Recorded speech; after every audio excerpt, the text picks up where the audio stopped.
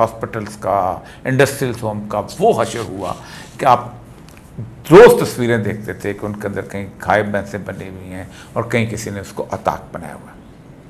یہ آغاز تھا پاکستان کے اندر ایک سسٹمیٹک کرپشن کا، اور پھر اس سسٹمیٹک کرپشن کو آشیرواد دیتے دیتے ایم پی اے اور ایم این ایس جو تھے ان کے الیکشن کے اخراجات جو تھے وہ بڑھنے لگے، اور پھر الیکشن باقاعدہ ایک سودے کی صورتحال بنتا چلا گیا۔ 1988 کے بعد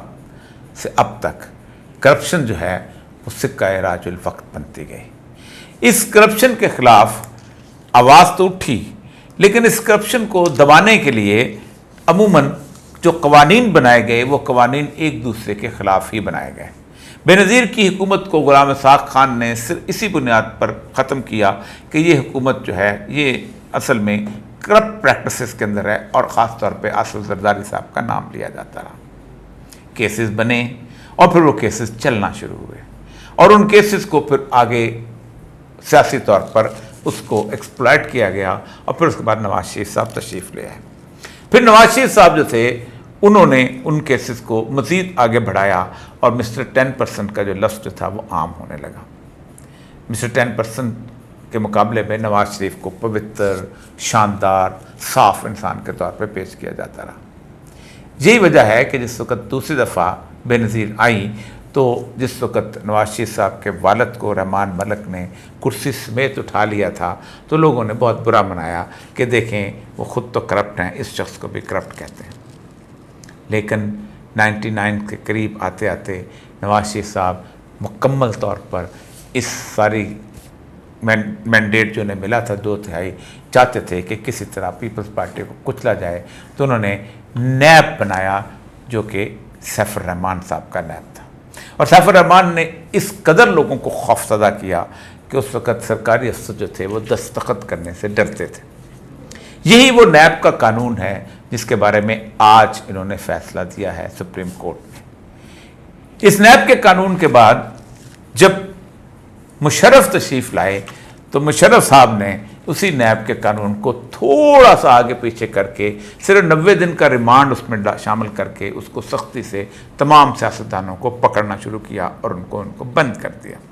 کیسز چلنا شروع ہوئے۔ ان میں سے کوئی ایک کیس بھی ایسا نہیں تھا جو کہ مشرف نے خود بنایا تھا، بلکہ بے نظیر والے کیس نواز شریف نے بنائے تھے، اور نواز شریف والے کیس جو تھے وہ بے نظیر نے بنائے تھے۔ لیکن اس سارے عرصے کے اندر وہ لوگ جو کہ پٹواری میں کے پاس جاتے تھے، تحصیلدار کے پاس جاتے تھے، کسٹم افسر کے پاس جاتے تھے، انکم ٹیکس افسر کے پاس جاتے تھے، گاڑی کی رجسٹریشن کرنے کے لیے جاتے تھے، ان ساری چیزوں کے پاس جو ان لوگوں کے پاس جاتے تھے ان کو اندازہ ہوتا چلا گیا کہ کرپشن اب اس ملک کے اندر اتنی بڑھ چکی ہوئی ہے کہ کسی شخص کا کام جو ہے وہ پیسے دیے بغیر نہیں ہو سکتا۔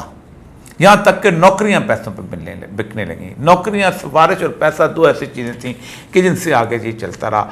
تو مشرف نے کیسز بنائے اور پھر اس کے بعد ان کیسز کو سیاستدانوں کے لیے ان کو رام کرنے کے لیے ان سے پارٹی بنانے کے لیے استعمال کیا۔ اس لیے نیب جو تھا وہ کچھ عرصے کے بعد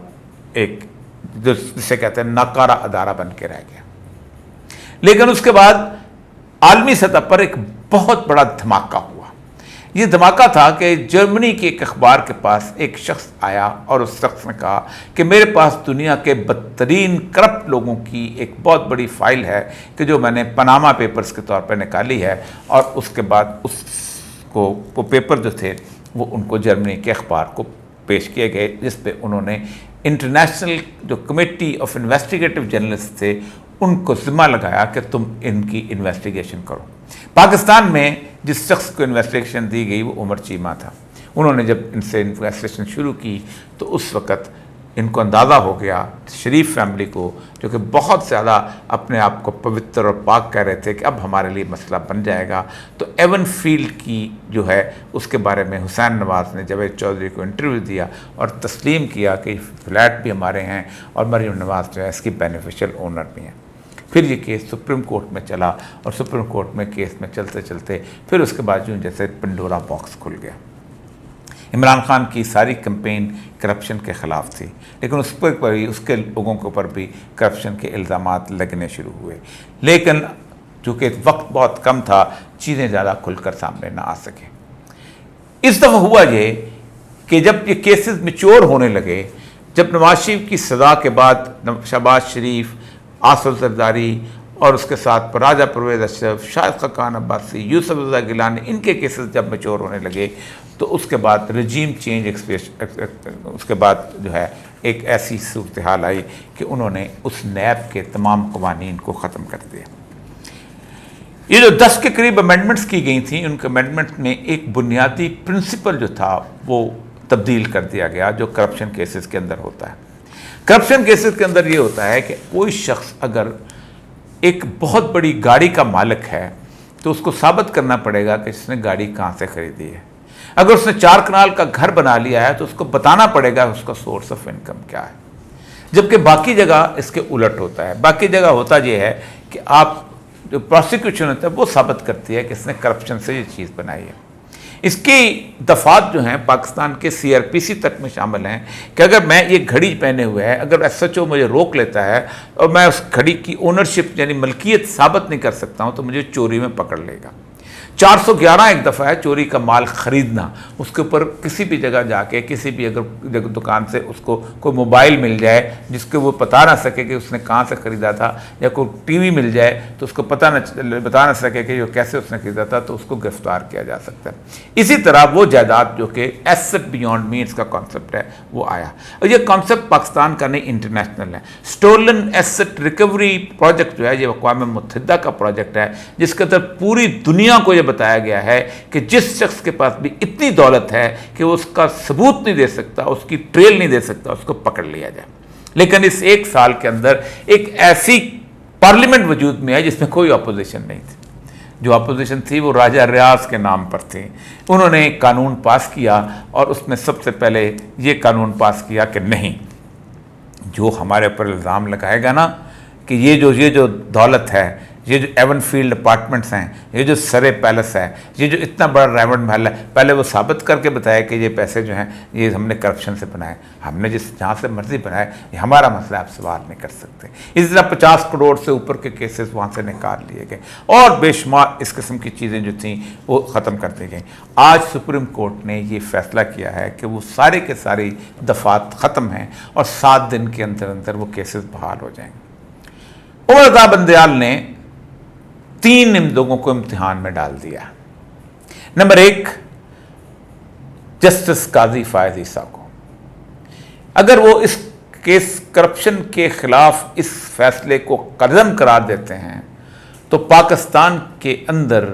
22 کروڑ عوام کے دلوں کے اندر جو اجتماعی ضمیر میں کرپشن کے خلاف نفرت ہے اس کے خلاف وہ فیصلہ دیں گے، اور اس کے بارے میں وہ سوچ نہیں سکتے کہ کس قسم کی جذبات لوگوں کے ہو جائیں گے۔ دوسرے نمبر پہ انہوں نے موجودہ نگران حکومت کو مشکل میں ڈال دیا ہے کہ جس کا کام ہی خالصتاً یہ ہے کہ انہوں نے آزاد اور غیر جانبدار رہنا ہے، وہ اس طرح کے کیسز کے اندر کیسے اپیل میں جائے گی۔ اور نمبر 3، اس PDM کو کہ جو کبھی تیر بند ہدف تھی لے کے آتی تھی کہ آپ فلاں پارٹی کو، پیپل پارٹی، عمران کی پارٹی کو ہم نے کرنا ہے، ان کو خود اپنے سوالات کا جواب دینے کی صورتحال بن دے گی۔ ان 3 چیزوں کے علاوہ جو اہم ترین چیز یہ ہے کہ اس کا فیصلہ کیا ہو سکتا ہے۔ قانونی طور پر 2 صورتحال ہیں اور جسٹس فائز عیسیٰ بہت بڑے امتحان کا شکار ہونے والے ہیں۔ پہلا تو یہ ہے کہ ریویو پٹیشن ہوگی۔ ریویو کی اسکوپ بہت تھوڑی ہوتی ہے، بہت مشکل ہے کہ اس کو کیا جائے۔ دوسرا یہ ہے کہ پروسیجرز ایکٹ جو ہے اس کے اندر وہ انہوں نے اگر ایک فیصلہ کر دیتے ہیں کہ اپیل الاؤڈ ہے تو اس کیس کے اوپر اپیل آ جائے گی، اور اس اپیل کے اندر جب معاملہ کھلے گا تو جو فل بینچ ہوگی، جو لارجر بینچ آئے گا، تو پھر اس کے اوپر جو دلائل شروع ہوں گے تو پھر بھی لوگوں کے سامنے آپ کو دفاع کرنا پڑے گا کہ آپ نے جن لوگوں کو لوگ ان کی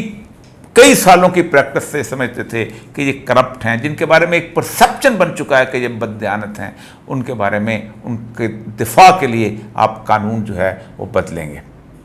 آخر میں امریکہ کا ایک بہت بڑا قانون جو کہ جسٹس مارشل چیف جسٹس نے بنایا تھا، اس کا ایک بہت بڑا فیصلہ ہے مربری ورسز میڈیسن۔